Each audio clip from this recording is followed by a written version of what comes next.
Good evening, everyone, and welcome to tonight's show. I am your host, Joey Blaze.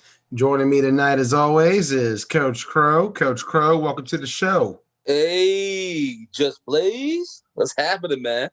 Nothing much, sir. It's another night. Beautiful weather we've been having lately. The NFL draft. It's a good Yes. time. I know a lot of people looking forward to their first round draft pick. Personally, I look forward to 2024 as well. Yeah. Already, huh? They don't have one till then. Yeah. Dang. Well, Last I mean, time you they had never a know. first round draft pick, Jared Goff, and we saw what happened. You never know with draft picks, though. You get the trades, and yeah, you say, you never know. They might end up with one tonight. You never know, or they might end up with one next year. You never know. These trades are tricky like that. There is a lot of bad contracts we got to find a way to get out of. There are some contracts that are kind of iffy at best. Yeah, but a lot going on in the world of football. I mean, Joey, tell me, I know you just had a big flag shindig this Ocean past weekend. City, yes, sir. Ocean City, Maryland. First and foremost, final shout outs to the winners in the A bracket, Strong Island Bulldogs in the B, Rampage in the C, Affiliate Nation. Shout out to all three out there winning in their respective styles and divisions. It was a good time out there at the beach. Some great action all weekend. We had Craig Peterson on the show on Monday night. Craig travels around. He plays arena football for the Albany Empire. Mhm. And he was a kicker for the Strong Island Bulldogs over the weekend. Had a great story. Kicked two of the balls into the lagoon water because the way the field's set up at Ocean City is that goalpost behind it on north side, it goes straight into the water. Oh wow. And once you lose the ball in there, you can't get it back. So Strong Island lost about two balls over the weekend. Um, Story has it he went to the director of the tournament and said, "Can we perhaps kick to the other side instead?" And the guy responded, "Just don't kick it so hard." Then you lose the effectiveness. So you got to kick it right. Oh wow. So good tournament. Yeah. Rampage. That's a Maryland team, right? Yeah, both Rampage and AFN. Rampage comes from Baltimore. They've been a long time staple of this area for the flag game, going way back to 2008. Mm-hmm. Another B bracket championship for Rampage. Honestly, perhaps a top team in the DMV. We'll Mm-hmm. see what happens. There's a lot of talk right now. DMV is getting hyped. Some teams jumping into A bracket, the high level of flag football. Some still high B teams who can play on the A level. Things are going really well right now, man. It's interesting times here in the 9-man game. So in flag football, so because it's fitting that you bring that up because in flag football you have different brackets. You got the A bracket, you got the B bracket, so forth and so on. So with that being said, with all those different brackets, we have a similar type of setup and a similar type of in semi-pro football. We have 2A and 3A. Now back in the day we had 1A, but we don't really do 1A too much anymore. But we definitely have some of that same type of division as far as how the teams are going to play in the competition level. And we'll probably go over that. We're going to go over that a little bit later tonight. Once we bring in our guests, are they ready? They are ready. Let's get them in. I just hit the admit button. It's going to load in a second. Audio, buddy. There we Hey, go. hey, Dale. Hey, what's up? Hey, everybody. Let's welcome back to the second time on the show, Commissioner of the CFA, Delzita What's Boyd. up? What's happening? Nothing. Yeah, we're bringing a little bit different this time. Last time we brought you in an interview. Now we're here today to talk about these rankings, talk about Yeah. the 2A, 3A, and really just kind of really try to figure out where we at with this semi-pro football these days, and kind of talk about some of these hurt feelings that witnessing in the Yeah, last 24 hours. A lot of hurt feelings. a lot of hurt feelings. I guess people are absolutely unaware of what the difference between 2A and 3A is. I guess we can elaborate a little bit on that. Hold on. I think Bayo was trying to come in on the chat. We're trying to get Bayo. We're trying to get one more guest in. Yeah. We're definitely going to elaborate on 2A and 3A.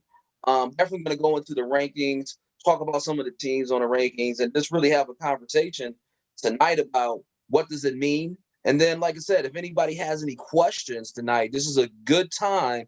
They can either inbox Udell, they can inbox me, inbox Joey, and let us know what your questions are, because we're going to try to tackle some of them. Some of them we might tell you you're crazy, And then, and the biggest thing before we really even get started and looking at the rankings is the biggest thing is just win.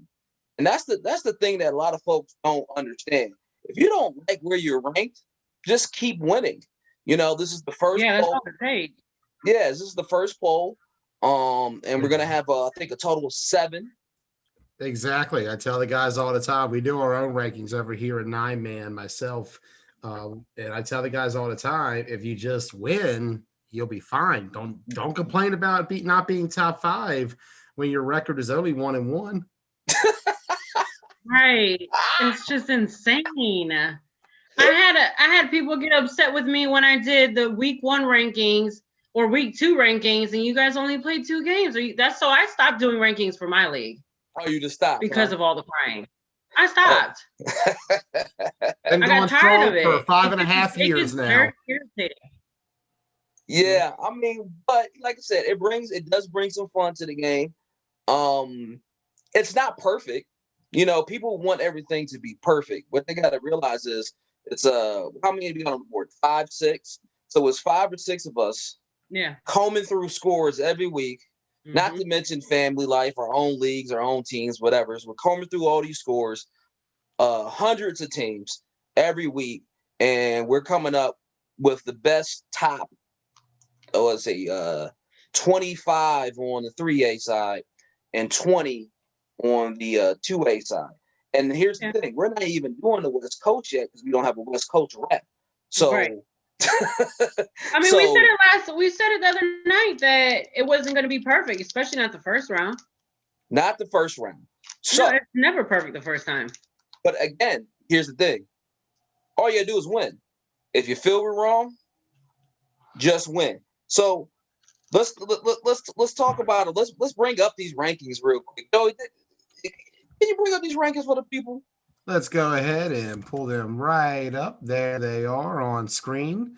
To your left is the 3A top 25, and to your right, of course, is the 2A top 20. So top 26, I see on the other side. Yeah, we put an extra one. Let me tell you what happened. We had a score, a record where we thought the way it was the Gladiators and the River City Commandos. What we thought was a tie, it ended up being an error in their system online. So it couldn't handle that the game didn't happen because of scheduling issues at the field or whatever. So the program was either you're going to win, lose, or tie. There's no such thing as did not play. So that's why on the website it said 9-0-1 River City Commandos were 7-2-1. Comes out they did not really have that game. So that's what ended up with that. Oh, before we get started, hey, welcome Bayo to the show. What's up, Bayo? What's going on, sir? How are you? Everything is good. Bayo is the owner. Are you the head coach too? Mm-hmm. Yeah. Owner and head coach of the Carolina Predators. You guys are national contenders every year. You guys are always making some noise. How are you today? I'm doing all right. All right. So we're talking about these rankings. We got these rankings up. Top 25, 26 will be 25 next week or next time we do it. But top 25 on the 3A side, top 20 on the 2A side. Let's talk about these top 5 on the 3A side, where we got the South Florida Gladiators, Unconquered Cobras, the Cardinals, RVA Tomahawks, and the Bulls. When the ranking board was going on, what did we like about this top five? What you? So Go ahead, Bea. as far as the Gladiators, one of the things that we looked at was how tough the teams are in that league.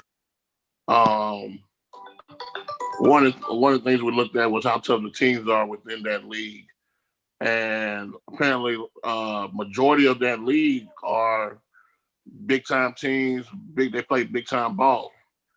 So even with I think that they have one loss. No, actually, no. The Gladiators has 0 losses. So I mean, that automatically put them up there. One, because of the how big the league is, and then just the quality of the teams within that league. That was one of the things that we were looking at in making that decision. Right. Now, sorry to cut you off, Bea. I didn't fully agree with the Gladiators being at number 1. No offense to them. I mean, I think they are a good team, but I did think that the APDFL team, the Unconquered Cobra, should have been number 1. I would like to. I'm going to do some more research on the FFA's league, but I've seen the Gladiators play, and I know who's beating them, and I just felt like maybe number 2. But I understand why you guys put them at number 1. And I mean, to everybody out there that's watching this, you guys got to understand that there is several people that do pick these rankings, and we don't always agree. Exactly. Yeah, we don't always agree, but they're number 1 right now. That's when the voting happens. Yeah. All right. So Bayo took the Gladiators, the Cobras, and the Cardinals. They play in the APDFL. So the APDFL right now is one of the is really doing really well in the Southeast. They have teams all over. Like you say, they got teams in Louisiana, South Carolina, Georgia, Alabama. They're in 9 different states. Yeah, Mississippi. They're on the Panhandle in Florida. I mean, they're really. I don't know what's going on, Joey, but that just went blurry. Yeah, that went really blurry. But they're really like all over the place. I mean, they have a really good league. And here's the thing. It's not just the amount of teams they have, because let's not get confused. Sometimes you can have a whole lot of bad, you can have a whole lot of teams, but they're terrible. They have a whole lot of teams with a whole lot of areas that are really good that could compete.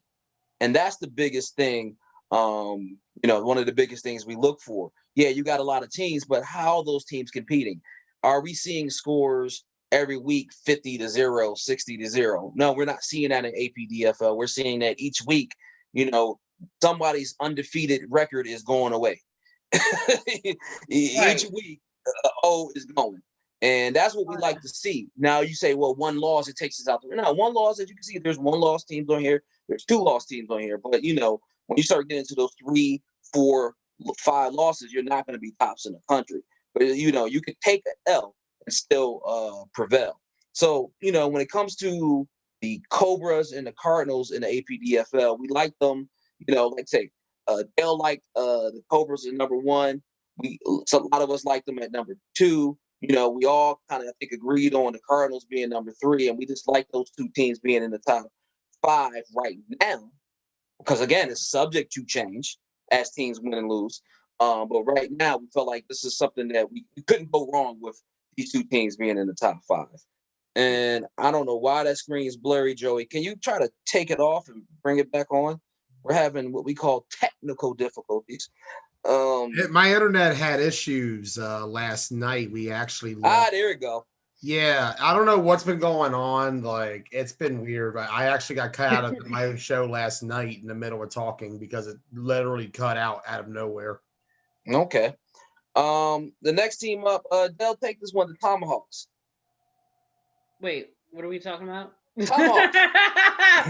Tomahawks are definitely top 5. Okay. Absolutely. Yeah. Bayo should know that better than me, right? Wow. Shots fired. That's just terrible. Man, am I looking forward to having them this fall. Oh my gosh. I'm excited about the Tomahawks coming. Yeah, definitely. Yeah, because they finished number 5 in the summer fall rankings.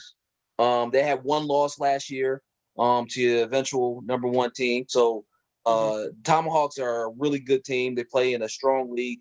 And like I said, they handle business. Now, they're a little bit of a cardiac kids because they'll play a game close. They'll play a game close, but they know how to win some of those close. They know how to win those close games. They had a very close game just recently against the Skyhawks, correct? Was it close? I don't remember. I think it was close.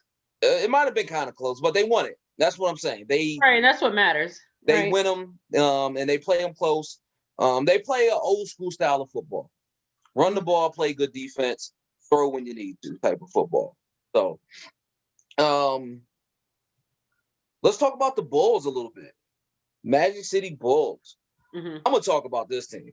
So I had the pleasure of playing those guys in the national championship in 2017. We actually lost that game, which hurt my feelings. So I know how good this team can be. Now, reason why they're probably not number 1 is because they took an ugly loss, I think game 6 or game 7, to a team that they should have beat. But since they took that L, they've been destroying folks. So sometimes it's about, it's not about taking the L's when you take it and how you recover. And they recovered really well from that one loss they had. And like I said, I think the next week they beat a team. They beat a team to dust the next week, and they've been rolling ever since. So I think that was one of those losses that wake you up like, oh crap, we lost, and they pushed it forward. So that's the top 5. And like I said, we the top 5, I think we couldn't go wrong with any of these teams in the top 5. But I guarantee you this, everyone. The top 5 right now won't be the top 5 when we get to that final ranking in July. Mm-hmm. That I guarantee you. You'll see some different names. You'll see some names that stay. But it's definitely going to switch up. So instead of going through the 6 through 10, who did we really like out of that next block, 6 through 10? What was the team that really caught our eye in that next block, Bayo, 6 through 10? So with me, it was the South Florida Wolverines. I remember speaking about them, and like I said, I wasn't really just have a lot of information about the FFA, but learned a lot about them, that league, and just the toughness of that league. And I think their one loss was to the Bulls, I believe. Right. In the same concept, the same scenario. Well, I mean, take a loss and wake up and, realize that, I got to start playing better ball. And, since then they've been playing good ball. Right. So to me, it was the South Florida Wolverines. Dale, out of that next block, who did you like? Oh gosh, I got to pull it back up. It was the Cyclones. The Cyclones. You like the Cyclones? Why did you like the Cyclones? I've been watching the Cyclones. They are a kind of newish team to the ECFA. They're new, but they're not. They're right. That's why I said newish. They're basically a rebranded Hurricanes. Oh, they're gonna be mad you said that. But oh, really? Oops. Go ahead. No, keep going. But I really like them. If you ask them, they'll say they're a different team. Yeah, that's the thing. Oh, my bad. Well, from the outside looking in, they're a brand new Hurricanes team with some spectacular uniforms, new attitude, new coaching staff. Well, not really, but new owner. So, I mean, I like the Cyclones. I like what they're doing. Yeah, Cyclones are playing some good football. Yeah. What caught my eye out of this next block I really wasn't tracking this league at first, but they started sending in their scores. So again, people, this is important of sending in your scores because we don't know you exist until you start sending in your scores. The Dallas Prime out of the TUFL, they had some amazing scores, and that's a huge league. I think they got like 22 teams. Yeah. And I know on their individual rankings for the league, they had another team ahead of the Prime. But when we started digging into the scores, yes, we do research, people. When we started digging into the scores and started digging into how each team was winning, the Dallas Prime for me were so impressive. And I'm hopefully I've been paying attention to their Facebook site, and I'm gonna see if they got some streams up because I really want to see for myself one of their games. But if you're just going by the numbers, going by the size of the league, the way the competition is set up in that league, the Dallas Prime really caught my eye in that next block. And like I said, I'm excited to hopefully catch one of their games soon. All right, that next block, 11 through 15, who caught your eye in that block, Bill? The Amarillo Horned Frogs. Just going piggyback on what you said about the Dallas Prime. In that league, they have the Horned Frogs as the that number one team ahead of the Dallas Prime. Right. And just like you said, going back, looking at the scores, looking at the games, I mean, both teams are definitely impressive. But like you said, the Dallas Prime just seem like they just playing better ball than the Horned Frogs. So the Horned Frogs definitely caught my eye because I mean they are still putting up impressive numbers. You have games where they're putting up, I mean, that whole entire league. I mean, you have games where they're putting up 50, 60 points, and it was definitely impressive. But just looking at comparing the Horned Frogs and the Prime, it was a slight edge to the Prime over the Horned Frogs. Okay. Joey, do me a favor. Just take down the It's pretty sure it's my internet. I'm gonna keep disconnecting like random stuff. I disconnected my phone already. I'm gonna see if I got anything else plugged in. This have our faces showing. We'll go through it. Okay. Or you could just take it down and then retry. Yes, Antietam Cable is like the worst internet provider in the country by a mile. Hey, don't fall asleep. All right, so Dale, out of that next block, we're talking 11 through 15. Who caught your eye? The Columbus Storm. I do plan to go see them here soon, and that's 16. Oh, you said 11 through 15? Yes, ma'am. Well, nobody caught my attention then. No one caught your attention in that block? Nope. Oh, she's tough. She's tough, people. Who caught my attention in that block? It's actually the DC Woodland Tigers out of the ECFA. Why they caught my eye is actually not a positive thing. It's a little bit more of a negative. They caught my eye because they always start off hot. They always start off hot, running off 4 or 5 wins. And then they get to the end of the season and they kind of fizzle out. So they caught my eye because... Or do they fizzle out after a loss? Call it what you need to call it. It fizzles out after a loss, fizzle out at the end of the season. Whatever it seems to be, they always start off hot, though. That's just what they do. And then I'm going back 3-4 seasons where they'll rattle off 4 or 5 wins. And then, boom, they get that 1 L, like you said. And then next thing you know, they've lost 4 in a row. So they're one of the teams I kind of fear for because they're on here now at 15. But are they even going to be on this list at the end of the season? Now, that's up to them. Not hating on them. Just right. That's just a fact that that's the way they've been playing for the last few years. Really good football team, a lot of talent, like a lot of talent. Like a lot of the talent in the DC area usually rolls through Lamont Scourge teams. Like he's like one of the excellent recruiters in the area.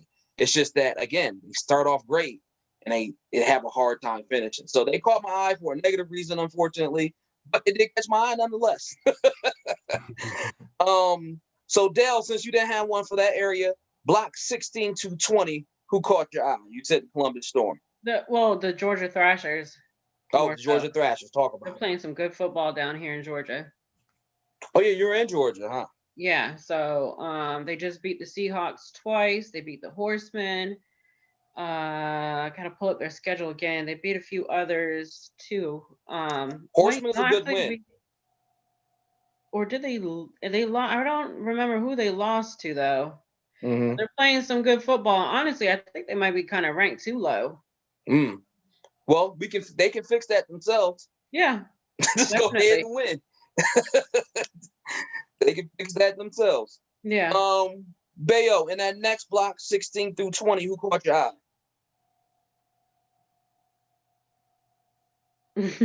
Well, I gotta say the DMV Knights. Oh, I didn't. Trying to figure out why the DMV Knights took this loss on here, but I think that from what I understand, that was the first game of the season. They lost against the Skyhawks. Was that game one?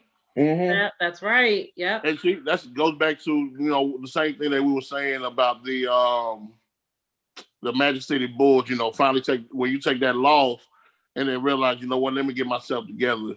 And then since then playing good ball. So kind of looking forward to seeing where the Knights is going to eventually end up. I think that loss, it was great that it happened at the very beginning of the season, and it woke them up. And now they're going into the game, not taking any opponents lightly, and I mean, teams that have that pedigree of winning tend to come into a game when they see a lesser opponent, take them lightly, and not taking them serious, not going through like even so small as pregame. The small things, just the small things itself. A lot of teams will take that for granted, and before you know it, you don't left the team a weaker opponent left them within the game, and then now they have the confidence in saying, we're gonna beat y'all. Now they want it more. Mm-hmm. You know what I'm saying? And it takes a loss like that to say, what, to wake up a great team, and sometimes that's a bad thing for the rest of the league. Because when a team like that wakes up, like a team like that wakes up, it's I feel bad for anybody in their way. Yeah, so I'm looking forward to seeing where the Knights are going to end up. Do the Knights play the Tomahawks at all? Yeah, they play the Tomahawks May 22nd. So that's gonna be what the tell of the tape. I mean, that's gonna say a whole lot. Well, that can really, like I said, reset the board almost. It can really flip the board. It can really flip the board, and it can move a lot of teams in a lot of different directions at one game. That also shows how competitive the ECFA is, also, because you got the Skyhawks that beat the Knights, and then you got the Tomahawks that beat the Skyhawks just here recently. Right. Very close. And I if I'm not mistaken, that was a really close game. Yeah, earlier versions before we put it out publicly had the Skyhawks ranked on here pretty high, but they've since lost 2 in a row, which is kind of put them off the list. So if we were doing a list of like the top 35, they'll probably be on that list. I was about to say, yeah, we didn't even put them up here. Yeah, we didn't go that far. We didn't go that far down. Okay. See, out of that next block, who caught my eye? You said them earlier was the Columbus Storm. Bernard, the commissioner of that league, even said we might have had them too low. They are playing some good football, and this is one of those teams that can beat any team in the league at any point. And that's one of the reasons we do like the APDFL so much, because again, a lot of these O's are going to turn into 1s and 2s within the next few weeks, and you never know who is going to be on that list. Yeah. So when you come out of that league, you come out battle tested. You might not even come out with a undefeated record. The most likely scenario is that every team is gonna have at least 1 L. So that's why I like the league, and that's kind of why I like the Storm. And let's take out this last set, 21 through 26. Who caught your eye in that block?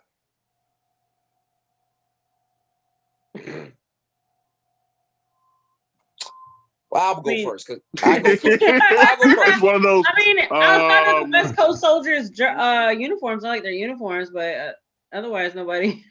Well, who caught my eye because I've never seen them. If they're playing the best football I've seen It's the Central Jersey Knights out of the NEAFL. They are playing some good football. They're playing some good football, and I'm actually, and don't think this is a diss, I'm surprised they're 4-1. There's a few teams in that league that I expected to be running the league per se, and they're having an off year, and it seems like the Knights are taking advantage of some teams having an off year. So that's who caught my eye out of that list. Like I said, the West Coast Soldiers. And then again, if you round off that list, you got the River City Commandos. So the FFA is well represented. That's what I was just looking at. They are. I didn't even realize that till just now. Yeah, they're well represented throughout this. I think they got like 5 teams on here. Yeah, we got a whole bunch of FFA teams. But again, the top 10. Yeah. But like I said, as they're in playoffs right now. So as they get through with playoffs, I promise you it will change. Mm-hmm. You know, those teams, you know, you take that second, third L, it definitely changes things. All right, let's go to the top 20 for the 2A. This should go a little bit faster. This should go a little bit faster. I'm going to try to share it again real quick. Okay, let's try one more time, Joey. Try to share it one more time. I texted the people I live with to like disconnect from the Wi-Fi on their phones, worst case.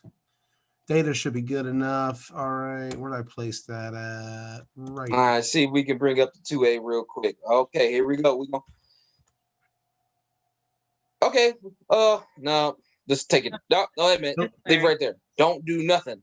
Leave it right here. All right. All right. So on the 2A side, this is where we got a lot of controversy here. See, it did it again. There are some teams on the 2A side. I tried. You tried your best. There are some teams on the 2A side who are probably 3A teams, but they're on the 2A side. Mm-hmm. And they're trying to get a good understanding of why they're on the 2A side versus the 3A side. I don't want to be the one to tell them. I already told Dell she had to tell them. So Dell, would you please explain to the people? Well, I mean, okay. Some of it. Because we're going to go through it in full. So I don't know whether the biggest complaint for 2A was whether they are upset if they are in a 2A league or whether they're upset at their actual ranking in the 2A section. Well, from the comments I've seen, they were upset. Most of the teams were upset at being even in the 2A. I didn't see too many teams upset at their actual ranking. Okay, well, being 2A, especially in the North Carolina area, should not have been a surprise. My league was told prior to us even kicking off, actually maybe 2 months prior to us kicking off, that we were going to be a 2A.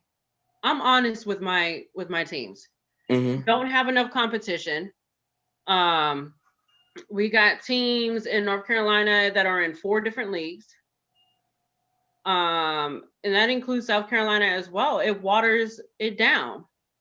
There's not enough competition in one league. I mean, you got, and then you have 3 leagues that are close together. I have 9 teams. One has 5 teams, and another I don't even know anymore. So like, it's ridiculous. I mean, you can't be upset that we are all 2A. Right. I knew this before starting our season.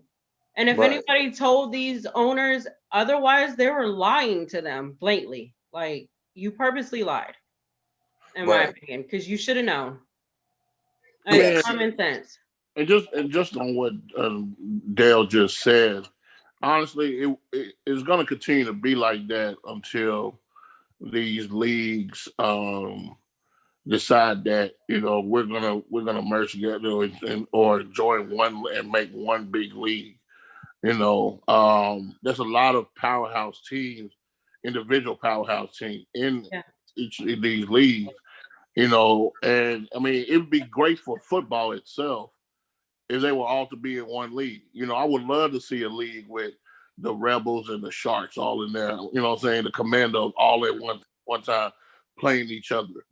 You know, then you can start having that conversation. Oh, no, yeah, this is definitely a 3A league because you have 3A teams And because it's unfortunate because of the league that they're in and the competition level of competition, they're considered 2A.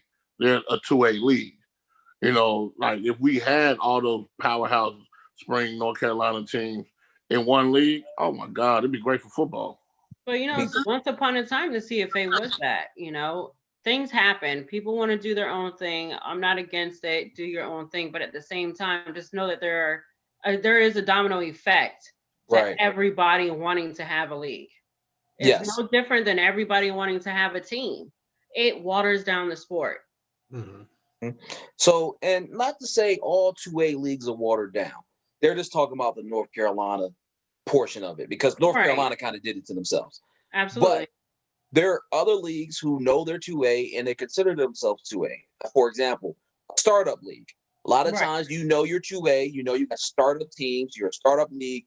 You don't need to be playing the Carolina Predators. You don't need to be playing DMV Legends. You don't, you do not want your teeth kicked in your first season, right? You want to be able to establish yourself, run some good games, get on the field, handle your business part of it, because that's a lot of it too. You want to get your business part of it going on. That's ownership. Bayo say they don't know about that part. You want to get your they forget about that part. Yes, they do. You want to get your business part of your team going up and good. So sometimes it's okay to be in that type of league, right? Right, absolutely. But here's the thing. Once you master that level, that 2A level, you have to say, you know what? It's time to kind of move up. Once you start winning games every week, 50 to zip, every week, like you don't have a good game, none, right? Then okay, it may be time to move up, face that competition. I'm not saying your championship in that league is null and void. No, a championship is a championship, and that's good. Get that championship. But at the end of the day, you owe it to yourself, you owe it to your guys to follow the competition. Now, I'm not saying you got to leave your league to get that competition. Sometimes you may need to recruit as an owner. Hey, bring in the Predators, bring in that team, bring in that team, bring the competition to you. Yeah, Predators ain't going nowhere though. Huh? What'd you say? My Predators ain't going nowhere. Okay, I'm not saying that. I'm just saying it is what it is. There are examples. Dale's on the line. Anyway, so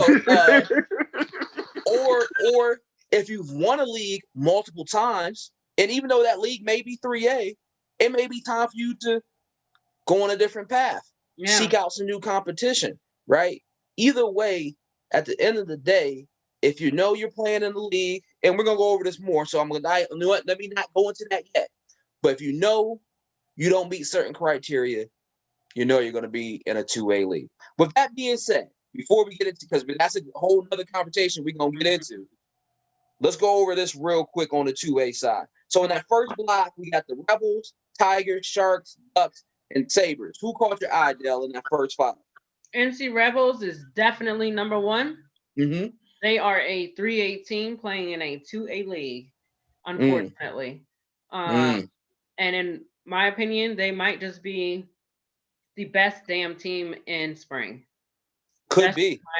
And it could be. I don't know. Could be. We probably won't know this season or this year. Nah, yeah. Nope. Bayo, who caught your eye in that first 5? Honestly, same team. Also, I would add the Sharks up there. Mm-hmm. But and I agree with Dell. Just in my opinion, I believe that the Rebels would be the best team in the spring.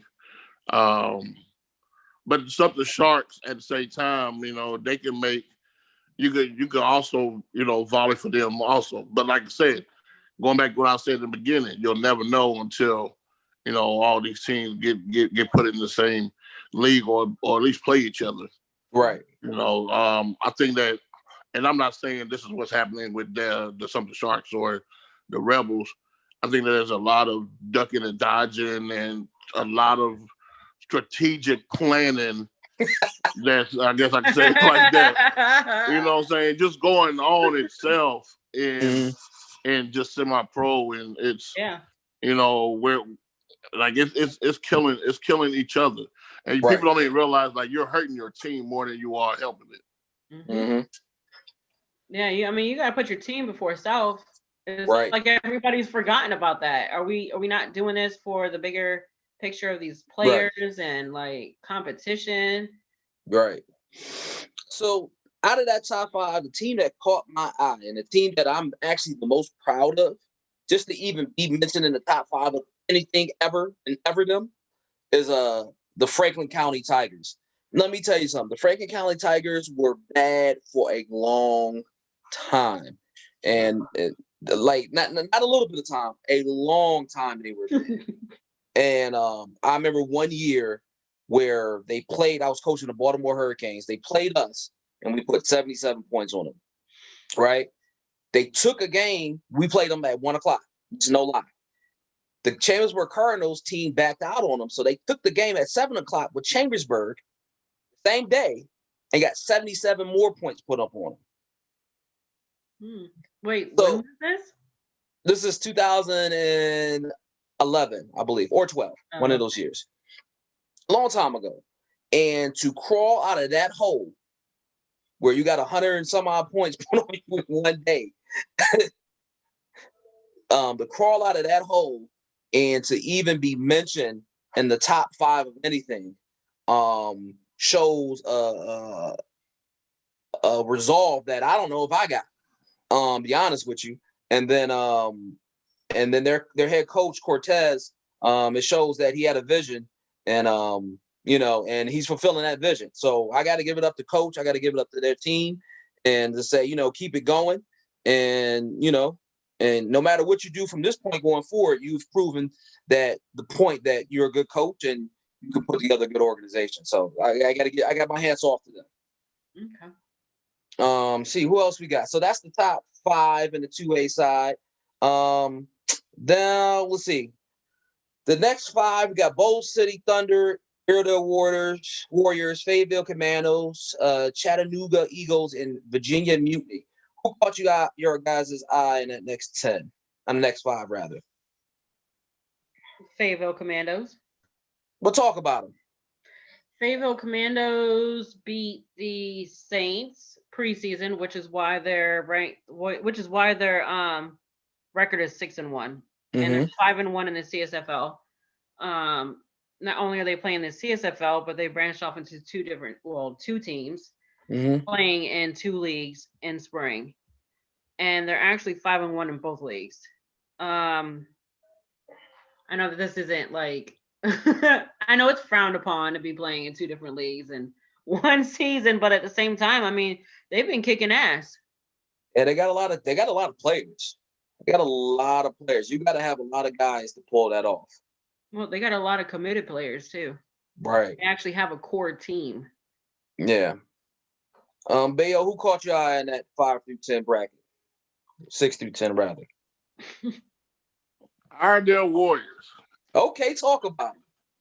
So owner Tory Torrance, been around for a while. The last couple of years, Iredell actually has had a unblemished record in the CEFA. A lot of the things is CEFA. Yeah. Like that. CEFA. I'm sorry, Dale. I have to make sure I get that right? But the thing is, with the Iredell Warriors, I know that a lot of them would say, they should be probably higher than this. But the thing is, we're looking at the level of competition within the league also. From the Iredell, and this is no knock to anybody else in that league, because at the end of the day, you have to pay the competition that's in front of you. There's a huge drop off. Huge drop off from there. You have who else is that league? I think the league has 7. The Red Hawks. The Red Hawks, the Avengers. Yeah. There's a couple teams that have folded. There's been a couple forfeits. So it's just at the end of the day, like, to put them higher than that right now, that could not. I just couldn't see it happening. You know what I'm saying? Because they haven't won the league competition, and then just the overall makeup of the league and structure of the league with folding teams and forfeits and things like that. You know, no fault of theirs, but I mean, it's just like I said, it is what it the is. league that you're in. Right. You know, definitely, if you was to look at Iredell and look at the makeup of the team, the players and things like that, you know, you could make a case for them to be just on an individual basis, a 3A team itself, playing in 2A league. You know, now you say that about them. So, and this is no diss. Would they still be a champion at the 3A level?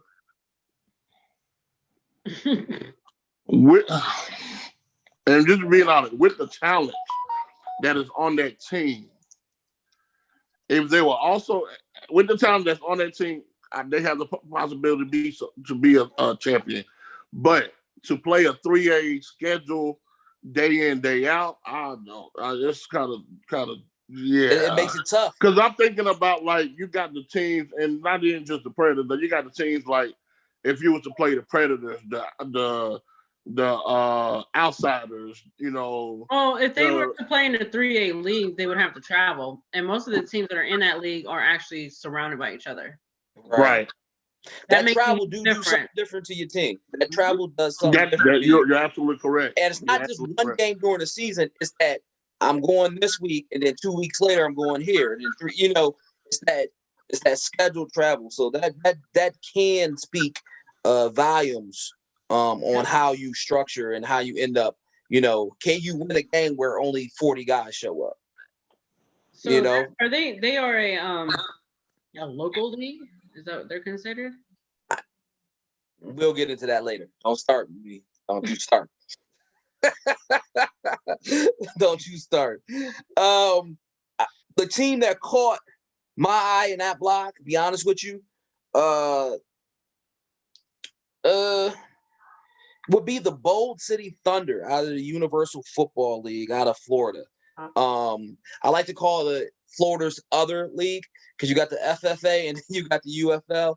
I think it's a good league. It's a solid league. We actually in 2017, 2018, my team got the chance to play the champion out of that league. We won that game pretty handily, but they were well organized, great bunch of guys, a lot of talent.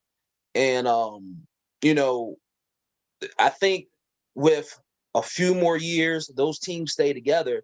Yeah, we may say they're 2A now, but this is one of those situations where I think if this league stays together and the teams mature together, we may be talking about the UFL as a 3A league sooner than later. It's just, you know, again, some of these leagues start, the teams are newer, they're trying to get their legs up under them. And then, again, you can the teams stay together, they mature together.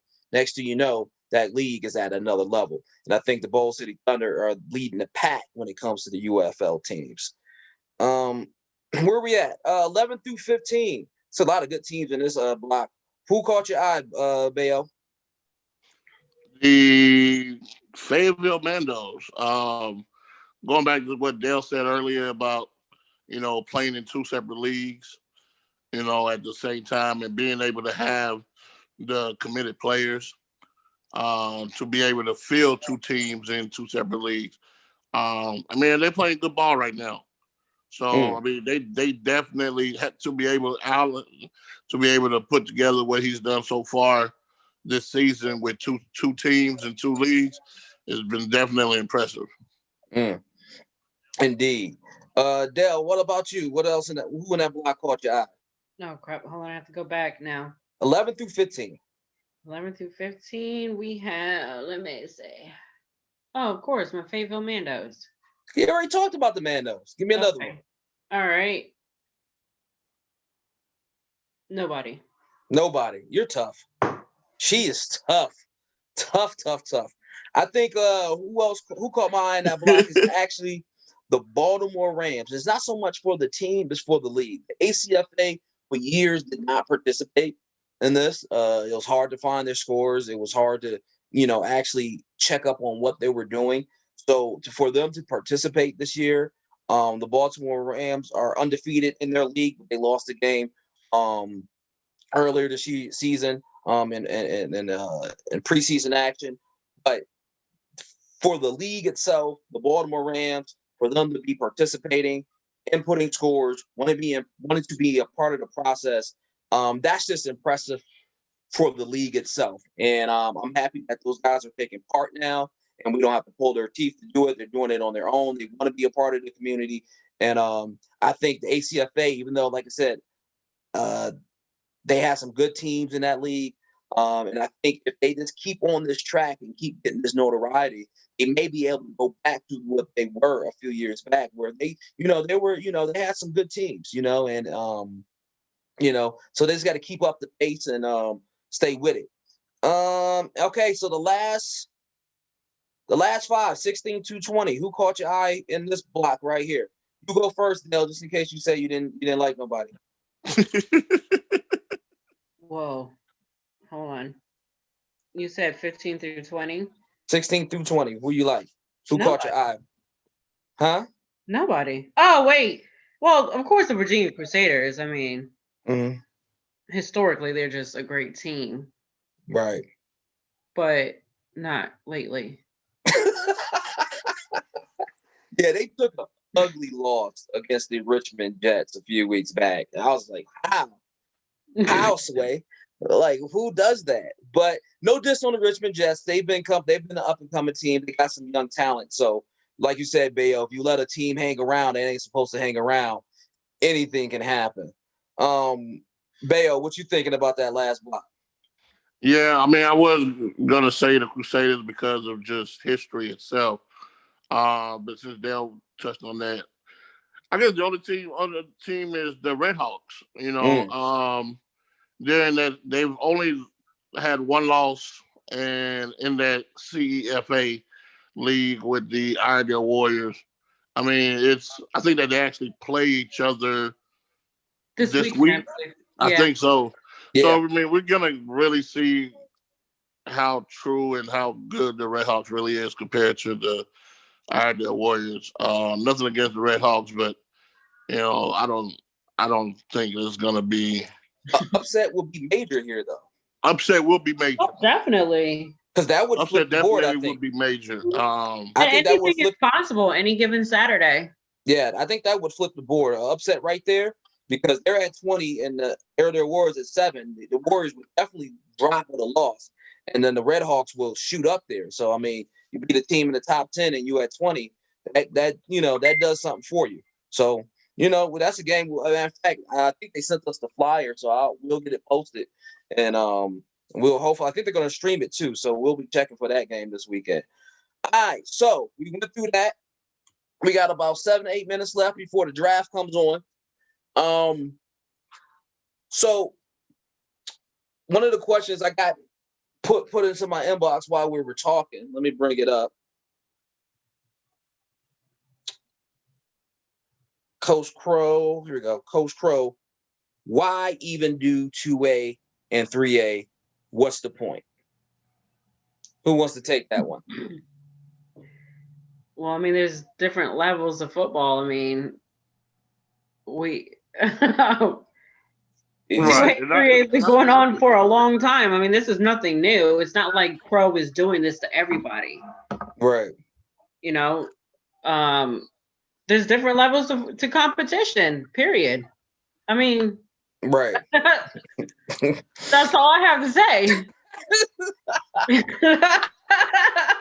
Not all teams are built the same. We have we have the same thing in flag where you have to have levels. Otherwise, you have teams who are just going there to donate to the teams who already have the established big name talent on the semi-pro area circuit. And trenches are a lot bigger in 3A. The athletes are better overall. It's a lot of different factors to it.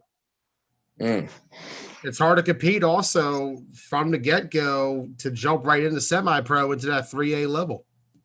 It is. I've seen a lot of teams jump into semi-pro with these brand new teams, and they come into the league like let's say the ECFA, and then they play a DMV Knights or Seahawks or Tomahawks, and they get beat up pretty good. And then they jump into a 2A league. Perfect example, Cecil County Chaos. They jumped into the ECFA in 2017, and they got the snot kicked out of them all year. They played every game. I love those guys. They played every game. They played every game hard. But when they jumped out of the ECFA and jumped into a 2A league, now they're ranked. You know, they're playing in conference championships. They're, you know, they're able to compete. I think that was the best thing Coach Kev ever did for his organization, because now they're at the level based on the guys that he can recruit. So, right. I mean, that's just like with my 2A spring. We're 2A right now with spring, definitely 3A with fall. Mm-hmm. Not some of our teams from 2A don't want to compete in 3A fall. Right. I mean, there's different levels to this football. All right. So another question is, what are some of the criteria for 2A versus the criteria for 3A? That's a good question. I don't even try to bring up the sheet, Joey, because don't do it. I'll just read it off.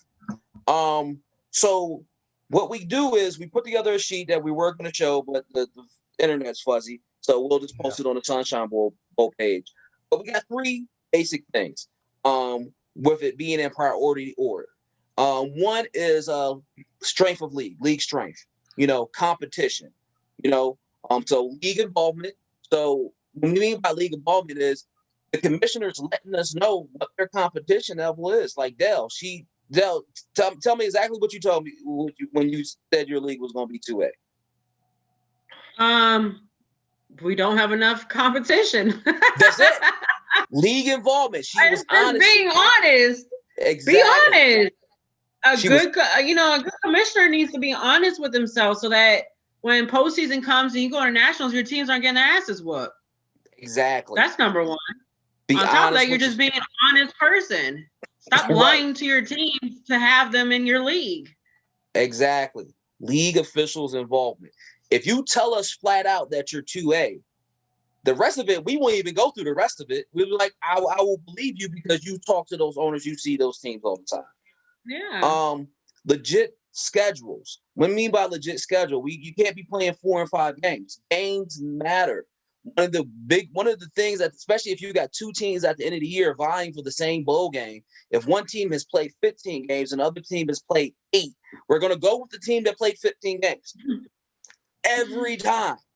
Like, it's not even a question. So you know, a 3A league is going to at least make sure at the end of the day you're getting close. You're getting 12 games somehow, some way. If it's between preseason, regular season, playoff. But when you get done playing, when you're going up for bowl games, you're going to have 12 games on your schedule.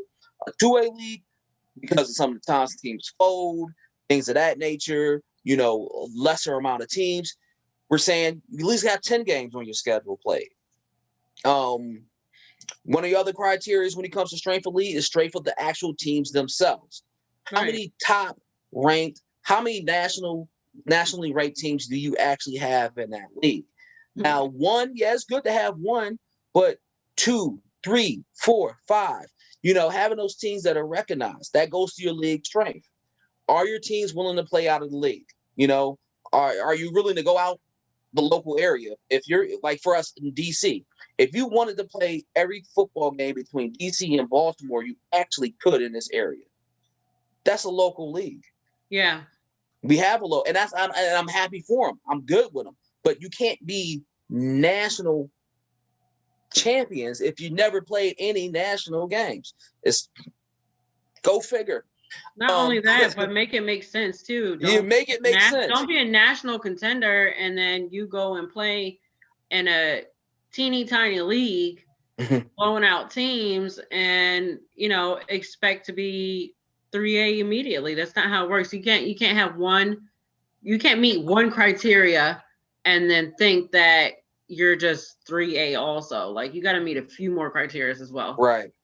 And then the next thing, we got to size a league, right?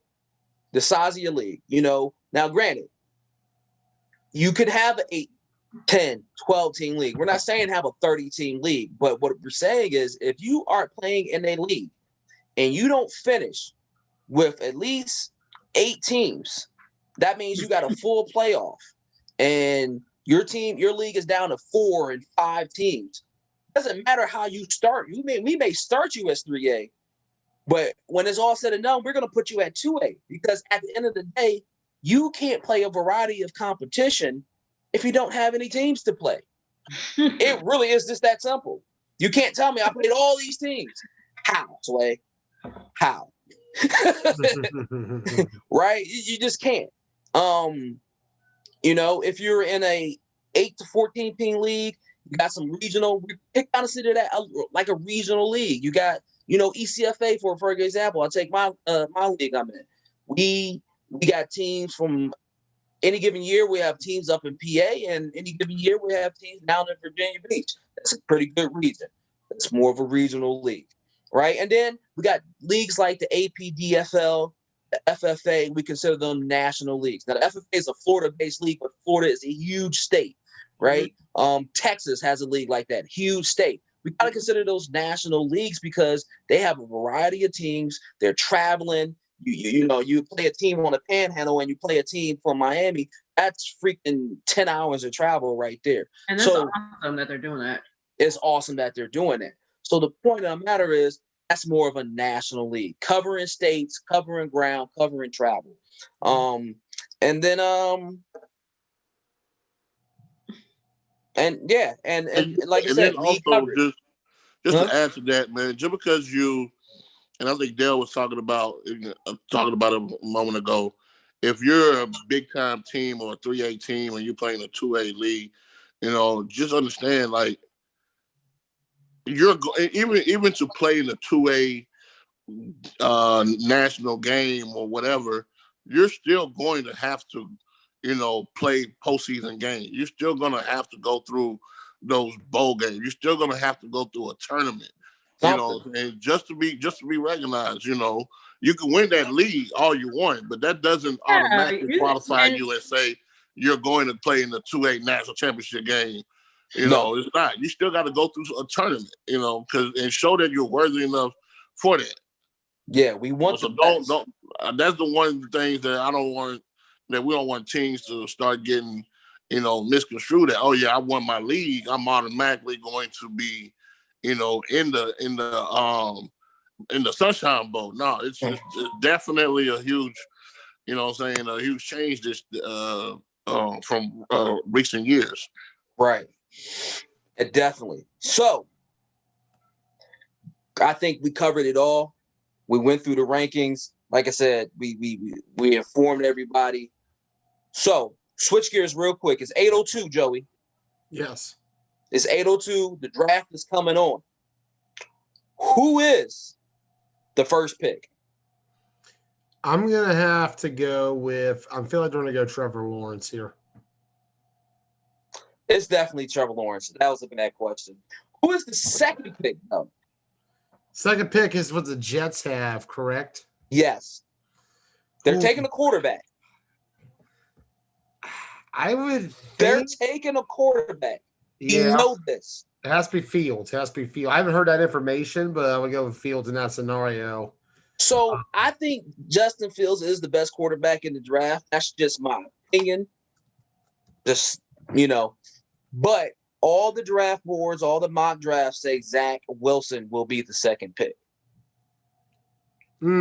That's what all the draft boards say. I'm looking at them now. All the draft boards say Zach. That's all the draft boards say. He's the second pick.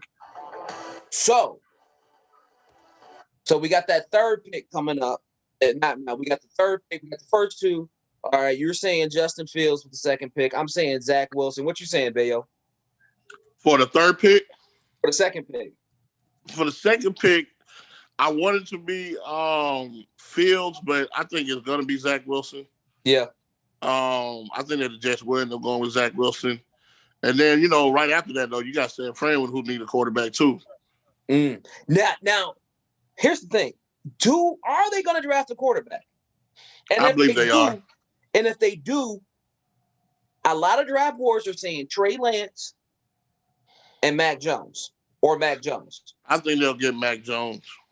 Why is that? I think Mac Jones reminds them more of a Garoppolo. He fits that system more like a Garoppolo than a Trey Lance does. So they just had a Garoppolo. Why would they draft? Yeah, but they were successful with a Garoppolo until he started getting hurt too, though. True. Until the injury, I mean, they were successful with a Garoppolo. So I think that they'll go with a. And then on top of that, Mac Jones is Alabama. We roll Tide. What are you even talking about? Like, why are we even having this conversation? We roll Tide. Now, everybody's saying with the number 4 pick that the Falcons are going to draft this tight end out of Florida, Kyle Pitts. He's supposed to be hearing that too. He's supposed to be really good. Probably what they're saying is probably one of the best players in the draft class. Is he? Yeah, I agree. But let's think about the Falcons' offense. Just the Falcons over the years. I mean, tight end has been big for them. Right. You know what I'm saying? The tight end position has been huge for them. They're similar to like the Patriots. The Patriots tight end position is huge for them, so I think that the Patriots, the Falcons, teams like the Chargers over the years, have always, benefited from that tight end position. So I could definitely see them going after a tight end. Okay. Now, all the draft boards are saying the Bengals, not all of them, but a lot of them saying the Bengals are either going to get Jamar Chase from LSU, or they're going to get Penei Sewell, the tackle from Oregon. I say the Bengals draft a tackle because you seen what happened to your franchise quarterback last year. Right. But you cannot. Jamar Chase is a freak. He's a freak athlete. Listen, I'm biased to Alabama receivers, so I don't think that he was better than Devontae Smith, who won the Heisman. So I'm just gonna say it like that. But I really believe that the Bengals should go after a lineman. Like you said, you got to protect your franchise quarterback. You got to protect your quarterback. Yeah. What do you think, Joey? They're going to need line protection. And you got to wonder with Burrow and the status of his injury, how long it'll be till we see him back out there again. Like I said, with that line, that offense can be definitely good. It's just the biggest question mark is when Burrow comes back, how effective he's going to be. They definitely need the help there, though, because he got hit way too much last year. And as a result, we saw what we saw with that injury. Right, yeah, the knee and the ACL. I mean, but luckily for him, he's a quarterback. I think from all intents and purposes, from what they're saying, he's going to suit up week 1. It's just that he's going to have to be a pocket quarterback until it's all the way where he wants it to be. And that makes it even tougher because you think about it now, that's a lot of pressure on that rookie they're drafting as they expect him to start early on. You got to wonder what the state of that Bengals offensive line is going in the training camp. Well, what you do is, usually with the rookie offensive tackle, they usually move that guy to right, take the veteran, put him at left. They usually work it like that, most teams. So we'll see. At the end of the day, it's a big difference playing those 5'4" defensive ends instead of playing someone in college who only is running a 5'8". So it's that speed difference is blocking a Khalil Mack every other play. It makes a big difference on whether or not you can play tackle in the NFL. Because all those guys are, high 5'4s, 4'5s or 4'6, 4'7, 4'4 40s, those guys are freak athletes. So, so that's the first 5. That's what we said we were going to look at. I really feel like, whoever ends up getting Justin Fields is going to get, they're going to get the quarterback that's going to lead a team to a Super Bowl with Justin Fields. I agree.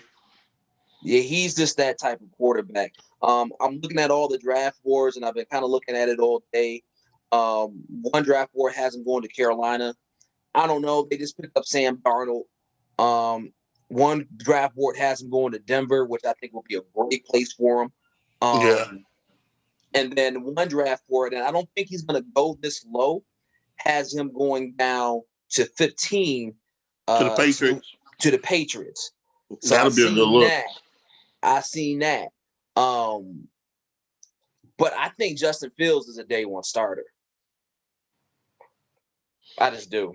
I really like. For some reason, I've seen a lot of Ohio State games this year, and I just like his game. I think if he goes to Denver, he starts immediately.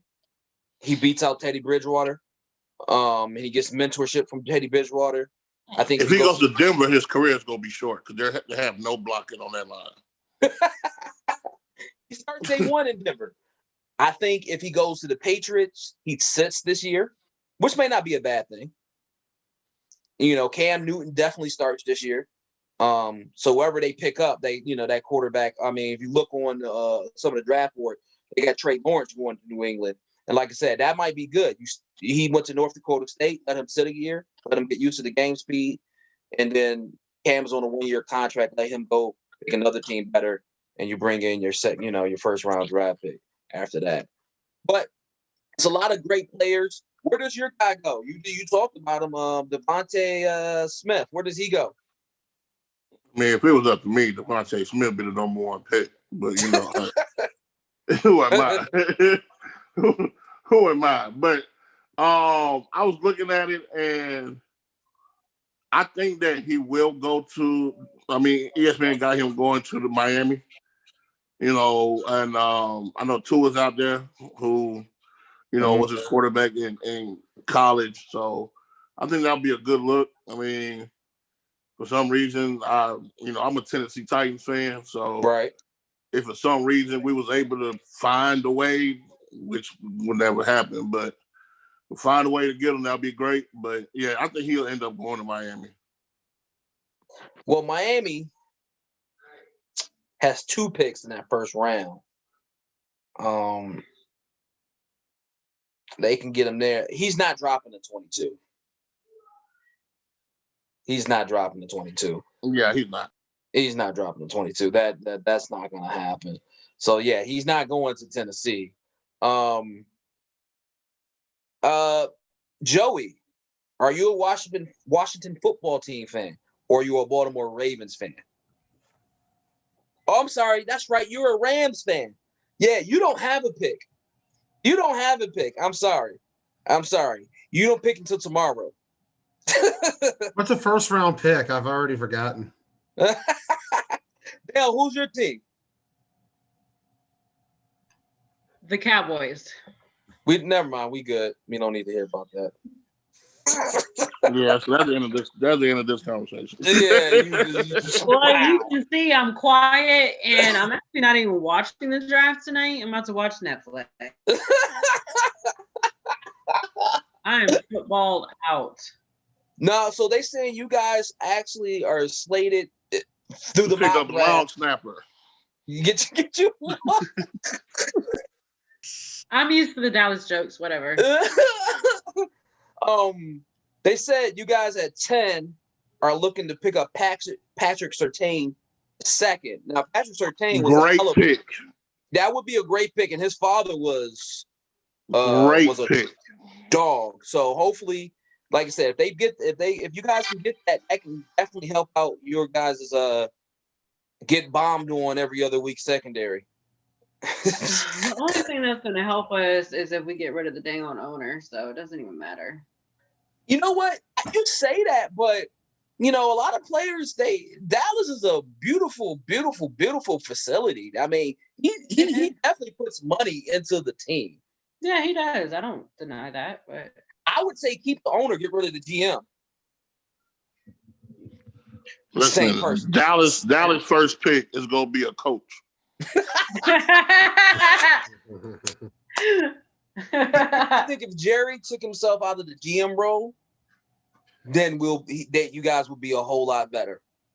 Because as an owner, he is really good. I mean, you can't doubt what he does for his franchise.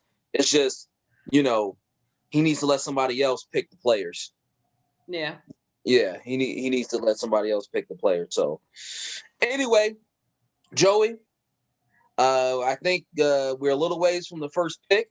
I'm not even going to do a rant today. Right? I think we went through everything. Del, thank you so much.